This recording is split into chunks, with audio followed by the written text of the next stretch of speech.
రాయలసీమ ప్రాంతం నుండి వచ్చిన వలసదారులు వీరిని పూసలవారు అంటారు. పూసలు అమ్మే వృత్తి వలన వారికి ఆ పేరు వచ్చినది. చిరిగిన గుడ్డలతో గుడిసెలు నిర్మించుకొని కటిక నేలపైనే వారి నిద్ర. పాములు సంచరించే ప్రదేశం, అధికమైన దోమలు.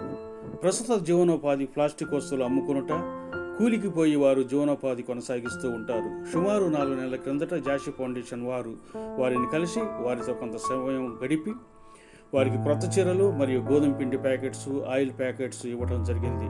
10 మంది పిల్లలు అక్కడ ఉన్నారు. పిల్లలను చదివించమని చదువు యొక్క అవసరం తెలియపరిచినాము. ఆ పిల్లలు ఎలా ఉన్నారు, వారి జీవనోపాధి, ఆ మనుషుల పరిస్థితి ఎలా ఉందని ఫౌండేషన్ వారు నిన్న వారిని మరలా దర్శించారు. పిల్లలు దగ్గరలోని స్కూల్స్కి వెళ్తున్నారని తెలిపారు. పిల్లలకు నూతన వస్త్రములు మరియు చెప్పులు బహుకరించి చదువుకు సంబంధించిన విషయములు వారికి తెలియపరిచి కొంతసేపు వారి యోగక్షేమాలు తెలుసుకున్నాము. వారితో గడిపిన ఆ సమయంలో వారెంతో సంతోషంతో, ఉత్సాహంతో ఉన్నారు. కొంతమంది పిల్లలు వారి చుట్టాల ఊరిలో పెళ్లికి వెళ్ళారని తెలిపారు. కల్మషం లేని వారి చిరునవ్వులే మా జాషి ఫౌండేషన్ వారికి దీవెనలు.